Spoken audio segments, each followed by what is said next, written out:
This is why you shouldn't buy the cheapest monitor just by the specs. I mean, 1440p, 165Hz, 1 millisecond, no way these monitors are bad, right? And yeah, at first I couldn't tell that there was anything wrong with them, but let me tell you where the problem started. And no, it's not that these two LG Ultra Gears barely fit a car, and no, it's not the unboxing. Everything was as simple as cutting a cucumber. What? Or was it?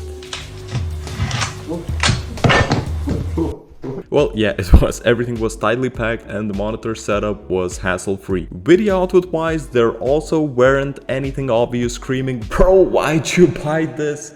We'll get to that later, because we got the good old regular HDMI, or even two of them, and a DisplayPort. Although having a DisplayPort out for daisy chaining would be nice, it's definitely not a deal breaker. When it comes to design, I chose this model specifically over the Gigabyte G32QC because of its flat display to look nicer with my room renovation I did in winter. And I guess I forgot that curves look great. Yes sir, yes sir, yes sir. And you probably can't notice this in a video due to the fact that this monitor is huge. It's Gigantosaurus, or whatever you say, Gigantosaurus. But this bottom bezel is just comically thick. Here's a €2 coin for a scale. Side bezels aren't the slimmest, around 0.00008 kilometers thick to be exact. The stand materials are all plastic, feel pretty cheap and looks somewhat weird, but that's just my opinion. Thankfully, the UI is controlled with a joystick, which is really nice and intuitive and just, yeah, easy to use. Now the big thing, colors. And they look pretty good. There are plenty of color customization and colors themselves look pretty good straight out of the box without any tweaking. Blacks also look great, but that's where the good parts about the screen pretty much end. Because ghosting It's so bad.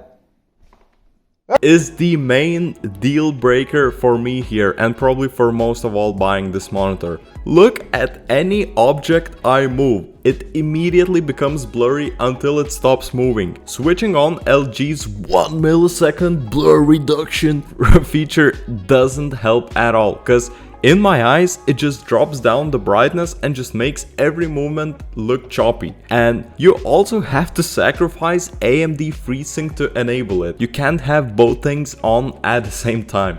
Input lag in gaming is also pretty bad. It's not that noticeable if you don't try to look for it, but when you do, you can feel that split millisecond delay between you stopping the mouse and it stopping on the screen. And now for the other big problems. Have you heard about the sun in the sky? Well, you better sleep all day and game all night, because the reflections are very apparent even though there is no direct sunlight hitting the monitor. And the footage you see here was taken in the evening when the sun was setting down. Big F to the people with windows behind them. And what about putting these two monitors in a setup? Well, if you didn't buy the additional arm, I wish you strength and courage in aligning these monitors seamlessly, because when you're done with alignment, this is going to be a result in a couple of weeks. Also, why do I see these shadows on the sides?